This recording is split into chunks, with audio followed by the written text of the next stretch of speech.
ကျွန်တော်အပါဝင်ကျွန်တော်တို့ကြေးရွာမှာအင်ဂျီ189လုံးမိလောင်ခဲ့တဲ့နေရာမှာ156မိသားစုကတော့လုံးဝပုံကောင်းစရာမရှိအောင်အားလုံးပြကြပြီးတော့မိလောင်ပြစီဆုံးရှုံးနေပါတယ်အားလုံးကျွန်တော်တို့ကြေးရွာမှာဆိုရင်အမှန်တမ်းဝရိုးသားတူတူသားနဲ့ရှာဖွေခဲ့တဲ့စီစဉ်ဥစ္စာတွေအားလုံးမှာပဲကျွန်တော်တို့မိသားစုနဲ့ထပ်တူ156ဦးတော့မိသားစုဝန်အားလုံးမှာအိုးမဲ့အိမ်မဲ့ဘဝနောက်လျှောက်နေချင်းညာချင်းရောက်ရှိသွားခဲ့ပါတယ်ခေါင်းနဲ့ကျွန်တော်တို့ရဲ့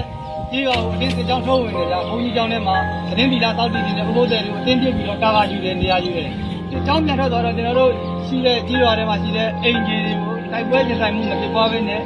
ဒီရွယ်ချက်ရှိတဲ့အိမ်တစ်စင်းကြာကြတဲ့အထိမိရှို့သွားတယ်ဗျကျူးလွန်တဲ့ပွဲကတော့တက်မ33နဲ့စိတ်မကတိုက်နဲ့ရဲစခန်းလို့သိရတယ်ဗျ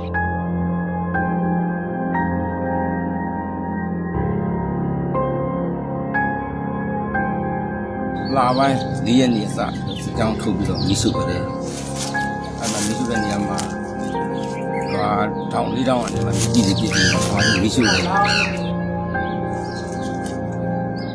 တောင်လေးတောင်အနေနဲ့မိကြီးရှိုးပြီးကမှသူမရှိတဲ့ကလေးဆန်တွေကိုတက်ဖြတ်စသွားတယ်လုံးလာပိုင်း18ရက်နေမှာကျတော့နေအဲ့ဒီကျန်ကျတော့နေ9နာရီ10နာရီပတ်ဝန်းကျင်လောက်အပြောင်းဝင်လာတယ်ဝင်လာပြီးတော့တခါတော်ထဲမှာနေတဲ့တဲတွေ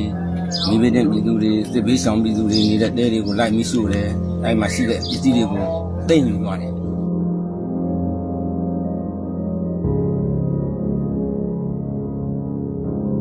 အိုးမဲ့အိမ်မဲ့ဖြစ်နေတဲ့ကာလကျတော့စစ်ဆက်ပြီးဘလို့လုံးလို့လုံးဝမကြည့်ပါဘူးနေစရာထိုင်စရာလည်းမရှိစားစရာတောက်စရာဆိုတော့အဖွဲ့အစည်းလေးဒီလိုရွာရက်တွေကပူကြီးကိုစားမယ်ဆိုနေစရာထိုင်စရာတော့ဘာမှမရှိဘလို့နေရမယ်ဘလို့တွေးဘလို့မတွေးနိုင်ပါဘူ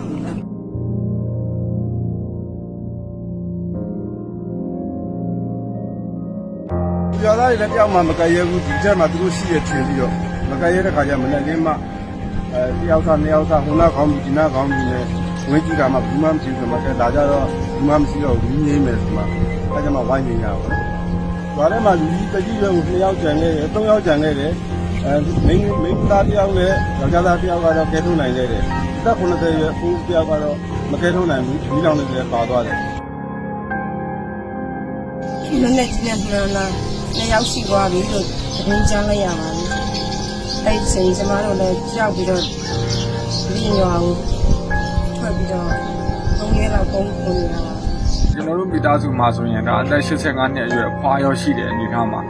ကျွန်တော်တို့ရွာနဲ့အလံမကန်ခုမြင်နေရတဲ့အတိုင်းပါပဲကျွန်တော်တို့ရပောင်း90နီးပါးလောက်ရှိတဲ့အနေအထားပါတောထဲမှာဖြစ်တယ်လို့နေရပါတယ်မိသားမပါတဲ့အိမ်တွေကရရမရှိအောင်မှွေနောက်ပြီးတော့ရိုက်ခွဲသွားတယ်ရှိတဲ့ပစ္စည်းတွေရိုက်ခွဲသွားတယ်မြို့သမီးသုံးဆောင်ပစ္စည်းကလေးကစားတာပစ္စည်းကလေးစီးရဲ့စပိန်ဆိုင်ကယ်ထွန်သက်ကအစသူတို့တက်ဆွဲတဲ့ထဲမှာအကုန်လုံးတိမ့်ဆက်ထားတယ်ကဥက္ကပကံကစပြီးတော့ဒီမှာအဲ့ဒါကတော့သူတို့အနိုင်ကျင့်ပြီးတော့ဖြည့်ဆည်းတာပေါ့ရှင်ဒီမှာတို့မှာဒုက္ခသူတို့မိရှုလို့တာဒုက္ခတွေရောက်လာသူတို့တက်ဒီမှာလည်းဝင်ပြီးတော့အနိုင်ကျင့်ပြီးတော့လူတွေအကုန်လုံးတက်ဖြတ်ပြီးတော့အကုန်လုံးငွားတွေရောပါတော့အကုန်တက်ဖြတ်တာပေါ့သူကပဲမော်စင်တစ်လုံးပါသွားတယ်နမနှစ်ကောင်ပါသွားတယ်ဒီလိုအိမ်ရတာက4ခန်း3ခန်းဆိုခုချိန်ငါပြန်ဆောက်မယ်ဆိုရင်4ခန်း3ခန်းဆို150ဝန်းကျင်မှာရှိမယ်ဒီထဲမှာရှိတဲ့အတွင်းပစ္စည်းကတော့တဘာကတော့150 300ဝန်းကျင်ရှိမယ်ကျွန်တော်တို့မိလောင်ခံရတဲ့ပြည်သူတွေတော့အင်တာမခက်ခဲနေတဲ့အနေအထားရှိပါသေးတယ်ဗျဒါကျွန်တော်တို့ဒီဘက်မှာ energy နဲ့လည်းချိတ်ဆက်နေတဲ့အတွက် energy ဘက်မှာလည်းကျွန်တော်တို့ဖြစ်စဉ်အကုန်လုံးအားလုံးပြထားပြီးသားဖြစ်ပါတယ်နိုင်ငံတကာအနေနဲ့ကျွန်တော်တို့ခုလိုဂျမ်ဘတ်စစ်အုပ်စုကိုအရေးယူပေးဖို့ကျွန်တော်တို့ရဲ့လက်နက်မရှိတဲ့ပြည်သူတွေကိုအဓိကတောင်းဆိုချင်တာကတော့ကျွန်တော်တို့လက်နက်ပါပဲတခြားနိုင်ငံတွေကကုညီတဲ့ချင်းအပေါ်ရှင်ဒီလောက်ဒီဘက်နယ်တွေကိုဒါဆိုဝါတောင်းကြပြီးသူတို့ဒါနှိမ့်ဆက်နေကြတာလေအဲကြတော့တခြားနိုင်ငံတွေကနေပြီးတော့တတ်နိုင်တဲ့တော့သူတို့ကုညီတဲ့ချင်းအပေါ်တိုင်းပြည်ပြစ်စားရင်ဒီမှာတို့ပြည်သူလူထုတွေအကုန်လုံးဆုံးရှုံးနေတော့လူမတရားဖိနှိပ်ချုပ်ချယ်နေတဲ့စစ်ကောင်စီဆိုရကိုတော့ကျွန်တော်ကန့်ကွက်ဆုံးဖြတ်ကြပါကျွန်တော်တို့ဒီဓမ္မကြမဲ့ NUG ဆိုရကိုပဲထောက်ခံအားပေးကြပါလို့နိုင်ငံတကာကိုပြောချင်ပါတယ်